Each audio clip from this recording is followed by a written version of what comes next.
Hello বন্ধুরা, আশা করি তোমরা সবাই ভালো আছো। তোমাদের প্রত্যেককে আমার চ্যানেলে স্বাগত জানাই। বন্ধুরা, আজকে ক্লাসে আমরা একটি কবিতা পড়ব, যে কবিতাটির নাম হলো আদর্শ ছেলে। লিখেছেন কুসুম কুমারী দাস। তাহলে এসো আমরা দেখে নিই যে আমাদের দেশের আদর্শ ছেলে কে হতে পারে কুসুম কুমারী দাসের লেখা এই কবিতার মাধ্যমে। আমাদের দেশে হবে সেই ছেলে কবে, কথায় না বড় হয়ে কাজে বড় হবে। মুখে হাসি বুকে বল, তেজে ভরা মন, মানুষ হইতে হবে এ তার পণ। বিপদ আসিলে কাছে হও আগুয়ান, নাই কি শরীরে তব রক্ত মাংস প্রাণ। হাত পা সবারই আছে, মিছে কেন ভয়, চেতনা রয়েছে যার সে কি পড়ে রয়। সে ছেলে কে চায় বলো, কথায় কথায় আসে যার চোখে জল, মাথা ঘুরে যায়।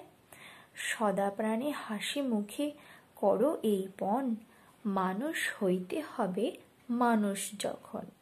কৃষকের শিশু কিংবা রাজার কুমার, সবারই রয়েছে কাজ এ বিশ্ব মাঝার। মনে প্রাণে খাটো সবে, শক্তি করো দান, তোমরা মানুষ হলে দেশের কল্যাণ। তাহলে বন্ধুরা, আমরা যে ছড়াটি পড়লাম, এই ছড়াতে আমরা দেখছি যে আদর্শ ছেলে কে হতে পারে। তো এসো আমরা এবার কুসুম কুমারী দাস সম্পর্কে জেনে নিই।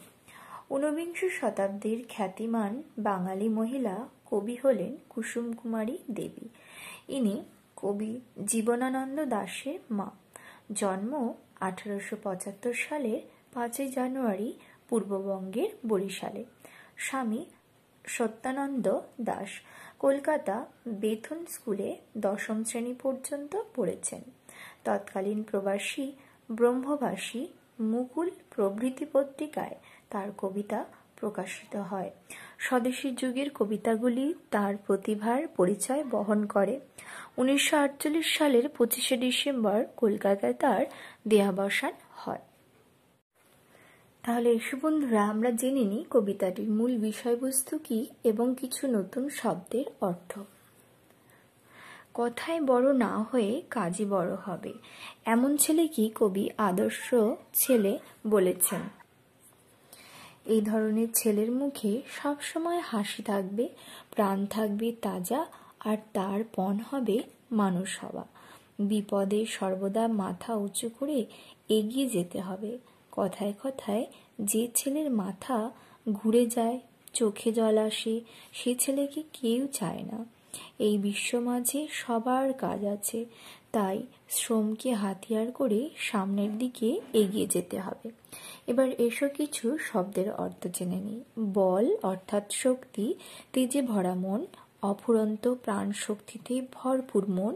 পণ প্রতিজ্ঞা, আগুয়ান মানে অগ্রসর, চেতনা মানে জ্ঞান, সবারই মানে সকলের, কৃষকের শিশু অর্থাৎ চাষির অল্প বয়স্ক সন্তান, বিশ্ব মাঝার বিশ্বের মাঝে, কল্যাণ অর্থাৎ মঙ্গল, তোমরা মানুষ হলে দেশের কল্যাণ। কবি এখানে আদর্শ ছেলের বৈশিষ্ট্যকেই তুলে ধরতে চেয়েছেন। তারুণ্যের শক্তিতে বলীয়ান কর্মমুখর আদর্শ ছেলেরাই দেশের কল্যাণ কর্মে ঝাঁপিয়ে পড়তে পারে।